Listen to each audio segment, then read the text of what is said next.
Trebinje je dugo vremena bilo poznato kao najatraktivnija destinacija za odmore tokom ljeta, međutim to već odavno nije tako.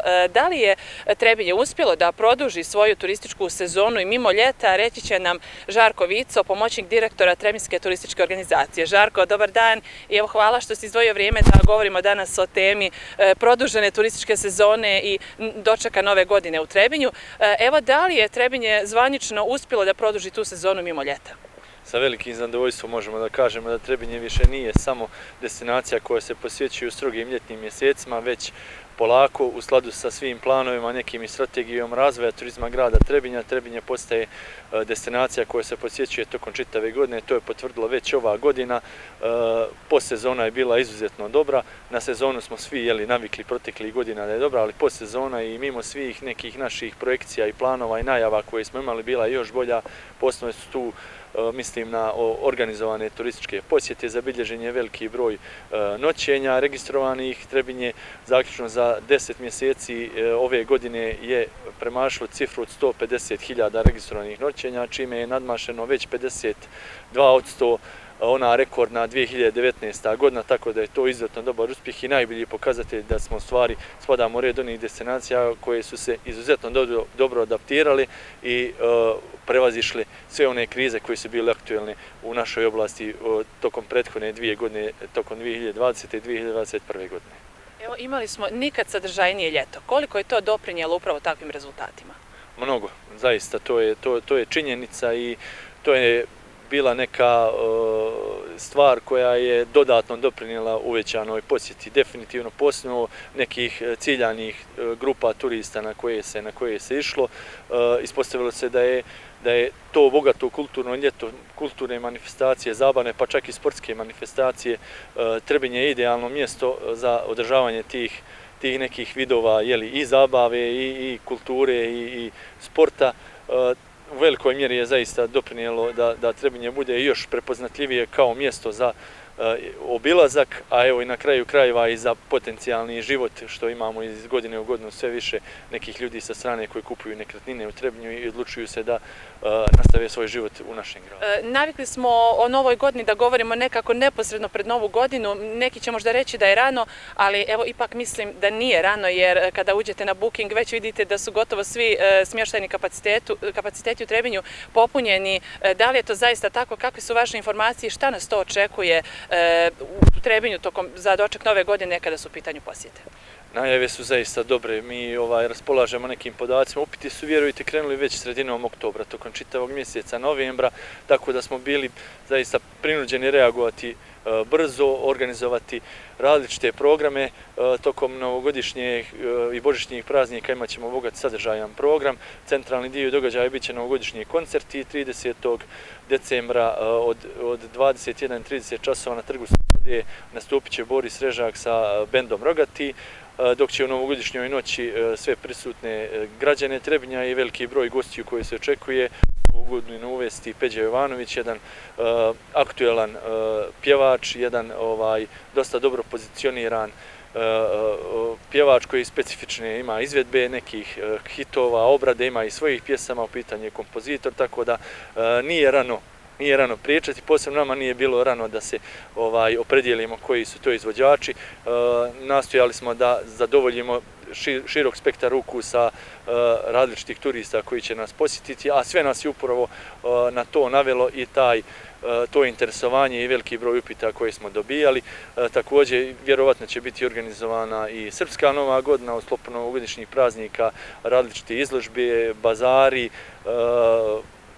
avantura, animatori, sve ćemo to javnost da obavijestimo blagovremeno, još uvijek smo u fazi formiranja kompletnog programa. Evo ovaj centralni dio smo dogovorili i očekujemo da će Trebinje tokom novogodišnjih praznika biti puno, što bi bio šlag na tortu na čitavu ovu istorijsku turističku godinu ovdje u Trebinju.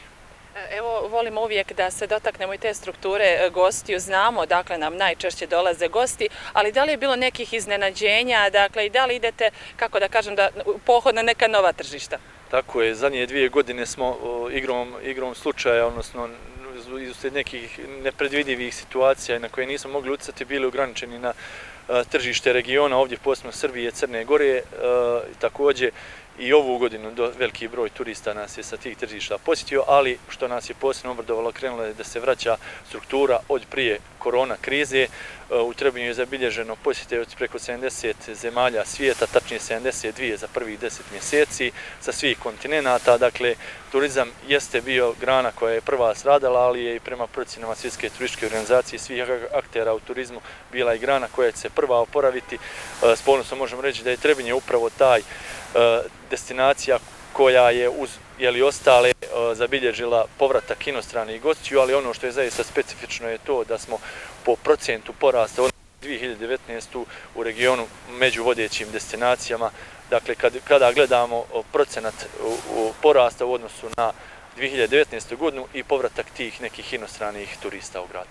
Evo znamo čime ste se bavili, dakle, tokom koronavirusa, bilo je izboriti se sa tim problemima. Sad kad možemo reći da su problemi izazvani koronavirusom u oblasti turizma prevaziđeni, šta ćete raditi tokom naredne godine kada je u pitanju unapređenje razvoja turizma u Trebinju? Priprema se zaista niz nekih novih sadržaja koji će biti simbioza nekih javnog sektora i nekih privatnih inicijativa. Sve ćemo to javnost da blagovremeno obavijestimo, a ono što mi nastavljamo je u skladu sa našim ingerencijama i nadležnostima stroga promocija Trebinja kao zanimljive turističke destinacije i šire od regiona, jer smo zaista posljednju godinu iskočili malo i u evropskim okvirima, dobili smo i neke različite nagrade u nekim evropskim takmičenjima, okvirima, što nas je ohrabrilo da Trebinje možemo još bolje pozicionirati na tržištu mimo regiona. Također uvidjeli smo i niz manjkavosti, odnosno nedostataka tokom ove sezone. Evo već u narednim danima planiramo da kroz različite inicijative predložimo i rješavanje problema poput parkinga, poput gužvi na graničnim prelazima, nekog balansa malo cijena i realnog stanja, podizanja nivoa usluga. Generalno sve u nadležnosti lokalne ingerencije, lokalne zajednice, nisu to naše ingerencije direktne, ali ćemo sa nekim prijedlozima ići i prema višim instancama, prema ministarstvima entitetskim, državnim, tako da se nadamo da ćemo imati dobre povratne informacije i za te neke stvari koje nisu baš najbolje, mada moram da kažem zaista da je još uvijek Trebinje slovi za destinaciju koja svojom ljubaznošću, srdačnošću i jednom pozitivnim duhom i atmosferom turiste dovodi u grad i prevazilazi sve ovo nešto negativno što ima svaka destinacija. Žarko, hvala vam mnogo za ovaj razgovor i eto, mi jedva čekamo da dočekamo i tu novu godinu i da saberemo, da imamo te neke zvanične podatke i informacije, da znamo konačan broj noćenja i posjeta u Trebinju.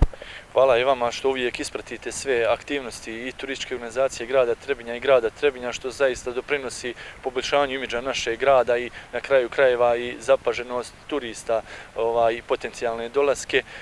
Nadamo se i mi ćemo zaista s ponosom sigurno prezentovati sve te podatke. Mi smo već zaista, rekao sam malo prije, premašili sve neke projekcije i planove, tako da se nadamo da će novogodišnji praznici sa brojem turista u gradu da budu jedna kruna uspješne turističke godine. I mi se nadamo i hvala vam još jednom.